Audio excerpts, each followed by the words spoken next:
Éleveur de moutons sur la commune de Gétigné depuis juillet 2012, Evelyne Magnier-Mélili, bergère de son état, a repris en fermage les bâtiments ainsi que les terres de monsieur et madame Vinet sur le village de la Roche à Gétigné.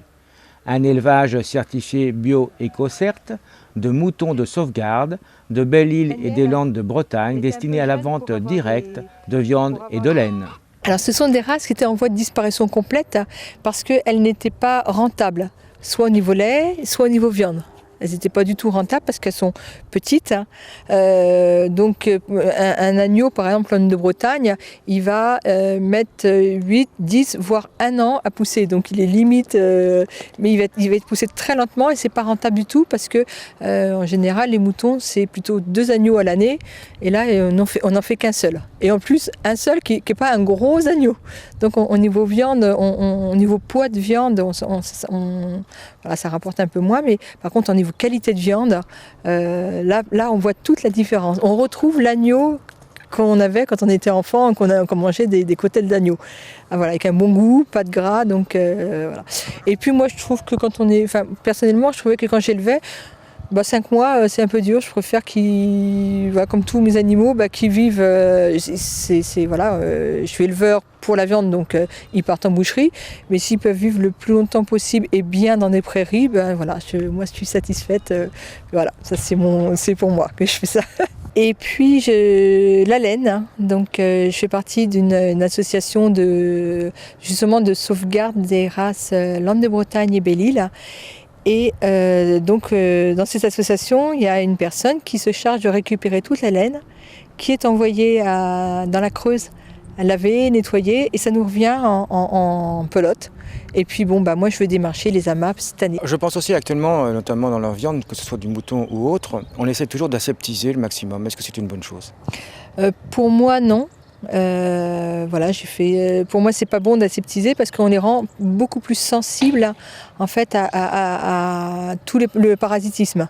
Donc on peut réduire et on peut surtout en amont préserver l'organisme du mouton, c'est-à-dire qu'en le rendant plus fort, tout simplement par de l'argile, par du lithotame, du sel, enfin tous les oligoéléments et surtout moi je mets des mélanges de plantes pour quand ils sont au moment où je sais qu'ils vont être en faiblesse. Par exemple, une mère qui est mi-bas, elle est plus faible que quand elle n'a pas de petits. Donc c'est à ce moment-là que pour préserver ses défenses naturelles, je lui donne un petit coup de pouce avec des plantes qui font que son organisme reste bien équilibré et quand elle ressort en prairie ensuite, une fois qu'elle est sortie de la bergerie, elle pourra combattre le parasitisme beaucoup mieux parce que son organisme sera prêt, sera fort pour combattre. Je suis en bio.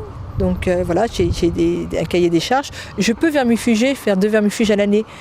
Mais personnellement, ça ne m'intéresse pas parce que je ne veux pas tuer tous les parasites parce que ça rendrait, à ce moment-là, ça fait une grosse place libre pour les prochains parasites qui viennent. Donc les parasites, entre eux, ils se parasitent aussi. Donc il en faut quelques-uns dans la panse. Il faut essayer d'enlever l'excès. Je fais des petits vermifuges, mais c'est à base d'ail, en fait que de produits naturels. Ils n'aiment pas ça. Là, ils n'aiment pas trop les moutons. Mais ça les vermifuges, ça enlève le surplus qui peut vraiment les gêner. Mais ils ont toujours dans la flore intestinale, faut pas tuer la flore intestinale, comme nous en fait. Tout à l'heure, vous disiez donc le côté industriel, on va dire tout au moins en grosse production. Les mères arrivent à avoir 2 bébés dans l'année. Comment ils font-ils ? 2 agneaux dans l'année, c'est hormonalement. En fait, il provoque les chaleurs 2 fois dans l'année. Alors, une fois naturellement, et la deuxième fois, en fait, hormonalement, il leur provoque des chaleurs, ce qui fait que la brebis donc, peut avoir un 2e agneau.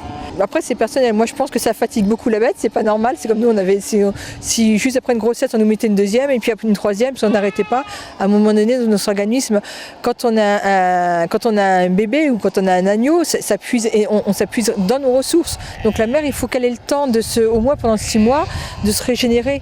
C'est vrai que là, les agneaux, moi, je les enlève au bout de 5 mois. Je les mets à part pour que la mère, avant qu'elle ait un autre agneau, qu'elle ait le temps vraiment de reprendre, de reprendre des forces, d'être bien.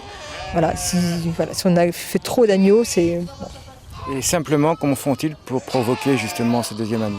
Alors c'est une éponge qu'on met dans le vagin de la brebis avec des hormones. Et cette éponge provoque les chaleurs. Si vous êtes intéressé par de la viande, de la laine ou tout simplement rencontrer les moutons, n'hésitez pas à contacter Evelyne au 06 89 93 06 05.